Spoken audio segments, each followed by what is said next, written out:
홍준표 시장이 SNS에 글을 또 올렸습니다.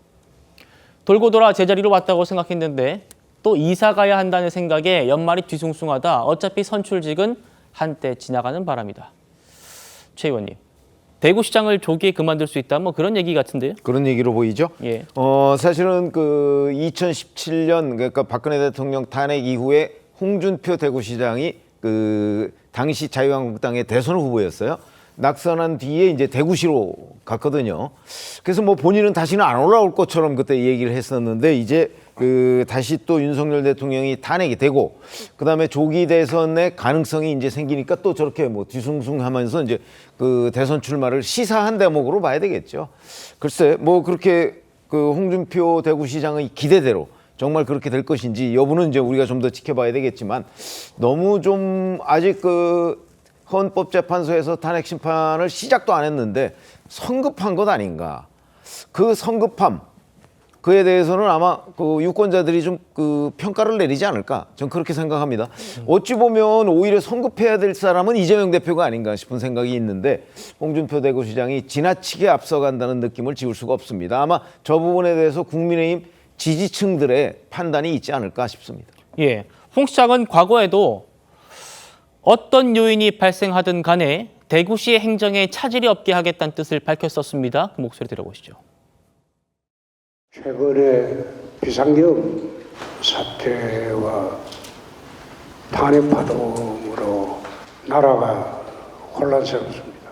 그 절차에 따라서 진행이 되게 되면 모든 혼란은 수습이 될 것이다. 만에 하나 대구시에 어떤 요인이 발생하더라도 전혀 흔들림 없는 장치를 다 하도록 하겠습니다.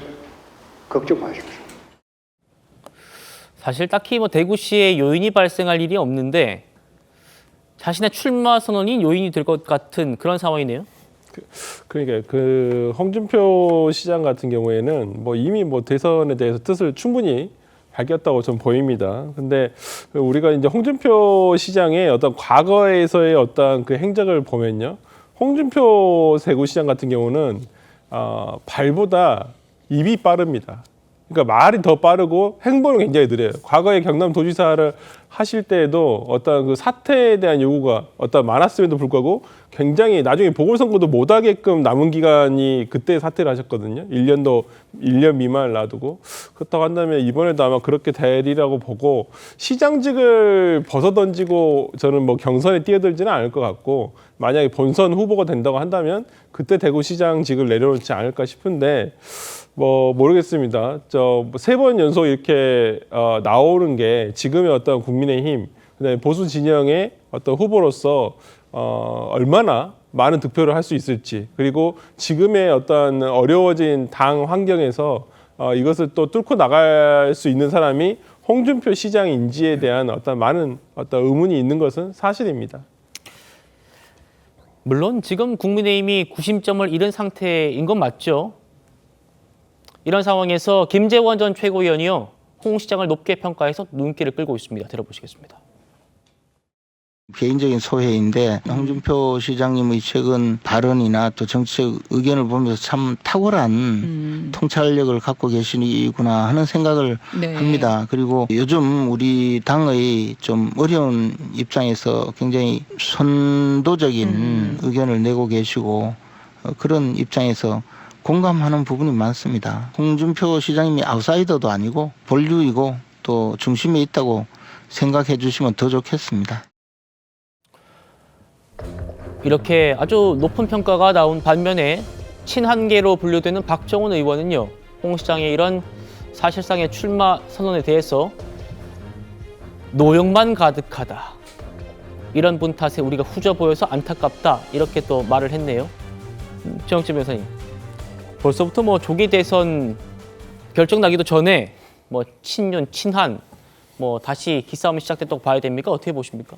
글쎄요, 뭐 김재원 전 최고위원의 말씀은 개인적 의견이라고 생각하니까 거기에 대해서 제가 왈가왈부할 수 있는 그런 상황은 아닌데, 그럼에도 불구하고 박정원 의원의 이야기가 더 논리적으로 보이는 건 사실이다. 왜냐하면 탄핵을 하지 말아야 된다 이렇게 이야기를 한 사람들이 그런데 아직 탄핵이 절차가 아직 실질적으로 시작도 안 됐잖아요. 송달도 안 됐고요. 대통령 탄핵 그 변호인단 아직 구성도 완성되지 않았는데 그런데 벌써부터 이렇게 공공연하게 이제 나 대통령 선거 나갈 것처럼 그렇게 이야기하는 거는 누가 보더라도 좀 부적절한 거 아닌가. 물론 사실은 그 국민의힘은요, 뭐 민주당도 마찬가지지만 조기 대선이 있을 가능성을 염두에 두고 준비는 해야 되지만 아무리 그래도 그렇지 민주당도 아니고 국민의힘에서 먼저 이렇게 들썩들썩 하는 거는 누가 보더라도 이건 적절한 것이 아니지 않나. 전 그런 생각이 듭니다. 예, 이런 와중에 이준석 개혁신당 의원도 본격적인 대권 출마를 암시했습니다. 들어보시겠습니다.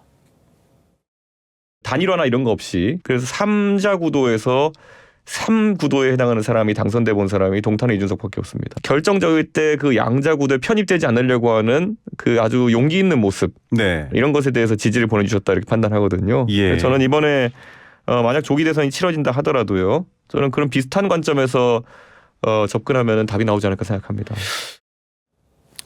김주욱 대변인 같은 또 야권에 계시니까요. 이준석 의원 얘기는 국민의힘과의 단일화를 염두에 두지 않은 제3 후보로서의 완주 이것까지 또 암시했다고 봐야 될까? 어떻게 보십니까?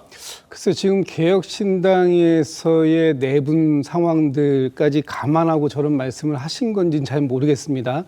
지금 개혁신당 안에서도 이준석 대표의 입지가 과연 제3자로서 완주할 수 있는 그 정도까지 될 것인가 하는 부분이 첫 번째 의문점이고요.